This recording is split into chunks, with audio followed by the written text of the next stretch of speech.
Hello everybody, Tommyruin here, and last night, well, this morning, I woke up to some really great news from the Ascension team, and that is the fact that we're going to be moving into Phase 2 of beta testing very soon.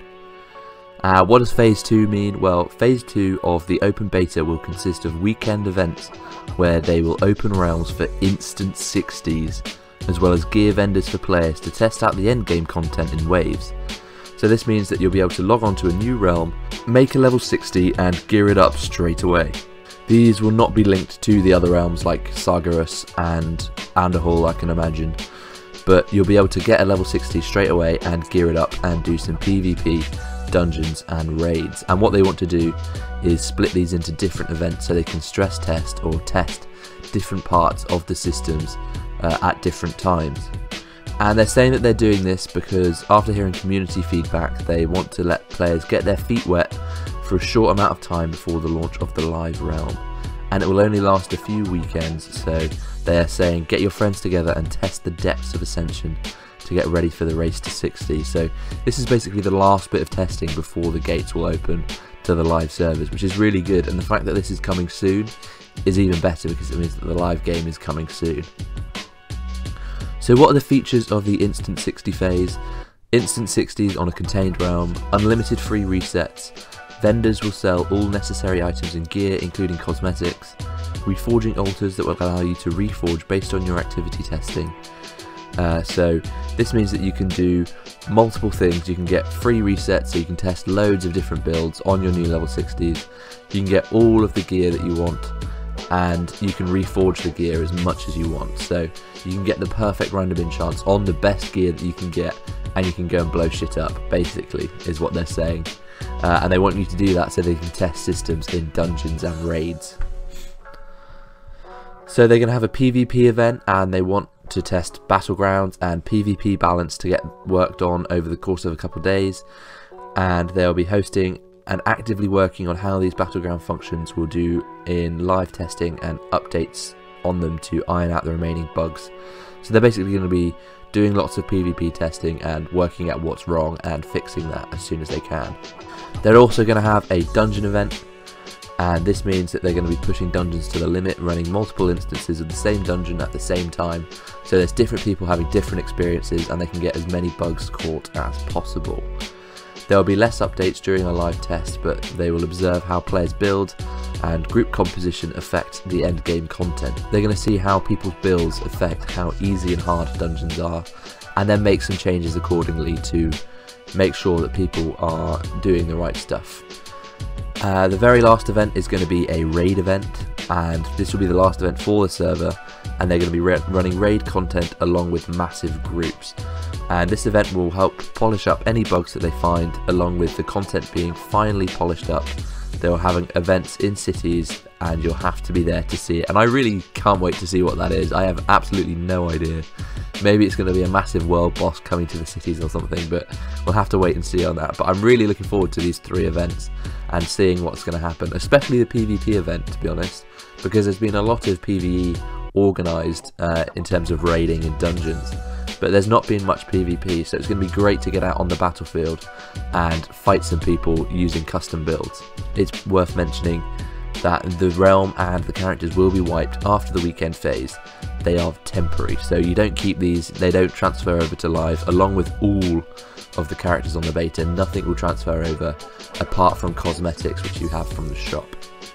And here we see that the first Instant 60 weekend will begin on the 16th of June. So they say over the past month or so, the team has been focused on pinning down the remnants of the remaining bugs across the world. There have been over 60 quests that we have identified as issues and taken care of as a result of the players reporting the issues and constant efforts by a development team. Another large focus over the past month or so has been our efforts to improve our anti-cheat software, as well as creating innovative ways to halt the exploitation of existing game mechanics. Along with these measures, we have also purchased new servers that are now set up with better security infrastructure and capability to host our live realms. Our goal is to ensure a lag-free environment and a stable pace for our player base to build their empires on.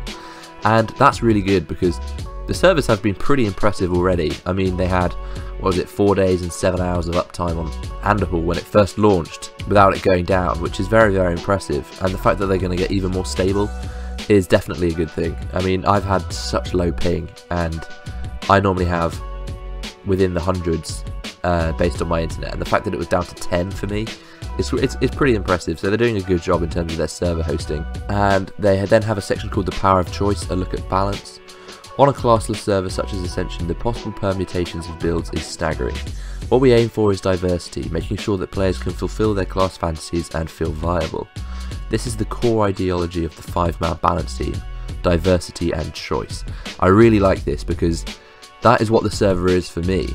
It is being able to pick something that you really want to do, and through iteration and through testing you can make it so that it will be viable against everyone else's builds, and there will be no cookie cutter spec that everyone's going to have to go to do top DPS. And yes, this is going to be a very hard task, but they've done it very well already. So the fact that they are identifying this as their main thing when it comes to balancing builds is really, really positive. Supported by player feedback, forum suggestions and spell talent pick statistics, we even out disparities in strength between varying builds and specializations. Sometimes this means helping low performance playstyles, and sometimes it means bringing down oppressive spells or builds. The hardest choice we face is when and where to adjust, especially concerning PvP balance. They trust their players to find solutions and counters to emerging meta builds and only step in when deemed absolutely necessary. And I think that's fair to say, because if there is a meta in a game like this where you can choose whatever you want to do, there is more than likely going to be a counter which somebody could make using the abilities which are at your disposal. So the fact that they're only going to step in when something is snowballing everything and there is no choice, I think that's pretty good. It shows that they are wanting players to experiment, and they don't want to have to dictate and guide people in their decision making processes.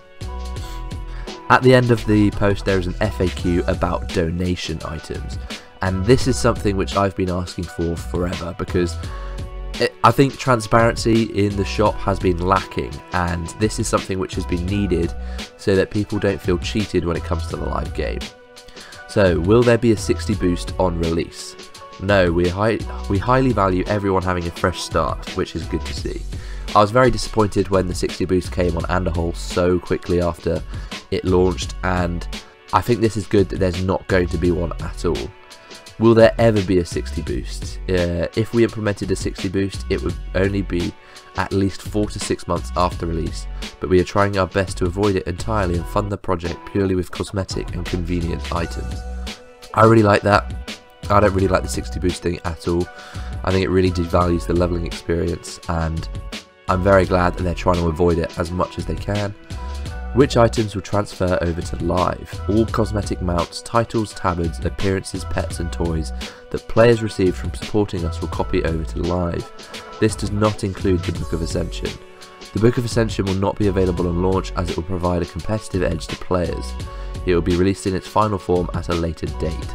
So if you didn't know, the Book of Ascension is a little non-combat pet which you can get, which allows you to train your spells wherever you are in the field. So it is a very, very powerful thing to have, as it means that when you're out in the world you can level up the ranks of your spells and you won't have to go back to a city. So the fact that they're disabling it on launch means that people who have the money can't get ahead because they won't have to go back to cities to train. Finally, from the Q&A, what items will be on the shop? And they are saying that they'll never offer gear or items with stats or anything that circumvents skill, like a dungeon, PvP or raid item. The shop will be focused on cosmetics, titles, conveniences and visuals, which is the best way to do it. The fact that some servers offer pay-to-win gear is not a thing that I'm a fan of, and it just devalues everyone else's experience because some people with more money can pay for it. So the fact that it's just going to be cosmetics is really, really good. I have had a lot of people voice concerns about why they need a cash shop in the first place, and that is because they pay some of their devs, and ideally they want to be able to pay their whole team. So if they get the donations, they can pay their devs, and that means a more stable server that will last a lot longer, rather than having chopping and changing staff that aren't getting any reward from what they're doing apart from the satisfaction of the server being live. So I support there being a shop. The only thing I don't support is the fact that there was boosts on it. So I'm very glad that they're being removed, and I'm very glad that there is a shop that can help support the server and the staff who make it, because they're doing a cracking job. Why do you test in a strictly live environment rather than a PTR style like other servers? This is a big question which a lot of people have been asking, especially recently. There's been a growing disgruntlement about how the server is being tested, and the fact that a lot of the content is gated behind level 60, and because it's a beta test, not many people are leveling. So they're saying that they've had a few concerns about the beta not feeling like a true testing phase. When developing Ascension, we decided we needed to create a live playstyle environment, so they could see how our new systems would actually play out when we launched. And I think that's fair enough. With most games, everyone knows what they're getting with World of Warcraft. You log on, you pick a class, and you go. Whereas here, they probably wanted to see how people would interact with the system as they were leveling up, and the different things which they might need to overcome when it comes to leveling up. So they are justified, but I think this instant 60s phase could have come a little bit sooner. It is important for us to understand the player experience as it develops from the day of the login to when they set foot inside of Molten Core. To tackle this hurdle, we've used an immense amount of detailed analytics to make dramatic tweaks, which as a result have allowed us to increase player retention and player satisfaction. I mean, I haven't stopped playing, so their player retention factor is pretty high. When it's released, this is the final point. We will decide and announce a final release date for the server and a full timeline for when content will be rolled out after our weekend events. And the fact that the weekend events are coming very soon means that the release date is also coming very soon. I hope you guys are as hyped about this as I am. I cannot wait for the level 60 weekends, and I do think that this is a step in the right direction. Thank you very much for watching, guys. If you have any questions or comments, let me know down in the comment section. Hit that like button, hit that subscribe button, and I will see you all very soon.